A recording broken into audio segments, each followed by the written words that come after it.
Weight loss பண்ணணும்னு எல்லாருமே ஆர்வமாக இருக்கீங்களா? வெயிட் லாஸ் பண்ணதுக்கு நான் 2 டிப்ஸ் வந்து சொல்கிறேன். என்னங்கிறது நோட் பண்ணிக்கோங்க. ஃபஸ்ட்டு டிப்ஸ் என்னன்னு பார்த்தீங்கன்னா, நிறைய பேர் நாங்கள் ஜிம்முக்கு போகிறோம், ஒர்க் அவுட் பண்ணுறோம். ஆனால் எங்களுக்கு பார்த்தீங்க அப்படின்னா, ஜிம் ஒர்க் அவுட் வந்து போகும்போது வந்து கலோரி பேஸ் வந்து கரெக்டாக இருக்குது. அதே ஜிம் ஒர்க் அவுட் வந்து நிறுத்தின பிறகு பார்த்தீங்க அப்படின்னா நம்மளுக்கு கலோரி பேஸ் அதிகமாகுதுன்னு சொல்கிறீங்க. ஜிம் ஒர்க் அவுட் வந்து பண்ணும்போது பார்த்தீங்கன்னா நம்மளுடைய கலோரிலாம் வந்து வெளியில் வந்து ஷூட்டிங் மூலிமா போயிடுது. அதை நிறுத்தின பிறகு பார்த்தீங்கன்னா நம்மளுக்கு வந்து மீதி வந்து கொழுப்பாக வந்து மாறிடுது. அடுத்தது செகண்ட் டைப் என்ன அப்படின்னு வந்து பார்த்தீங்கன்னா, நாங்கள் நல்ல நியூட்ரிஷன் வந்து எடுத்துகிட்ருக்கோம்.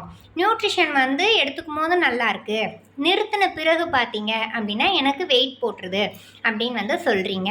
நம்ம ப்ராப்பராக நியூட்ரிஷன் வந்து எடுத்துக்கிறோமா அப்படிங்கிறத தான் நம்ம வந்து ஃபஸ்ட்டு வந்து பார்க்கணும். அடுத்தது பார்த்தீங்க அப்படின்னா நம்மளுடைய ஹெர்பல் லைஃப் பற்றி நான் வந்து சொல்கிறேன். என்னென்னு பார்த்தீங்கன்னா, இது லோ கலோரி ஹை நியூட்ரிஷன்.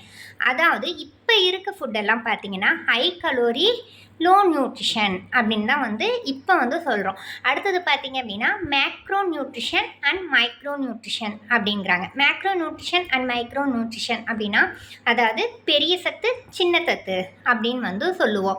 அதாவது பெரிய சத்துக்கள் என்னென்ன அப்படின்னு பார்த்தீங்கன்னா புரதச்சத்துக்கள், மாவு, கொழுப்பு அதெல்லாம் வந்து பெரிய சத்துக்கள். சின்ன சத்துக்கள் அப்படின்னு பார்த்தீங்கன்னா நார் சத்துக்கள், தண்ணி அதெல்லாம் பார்த்தீங்கன்னா சிறிய சத்துக்கள்.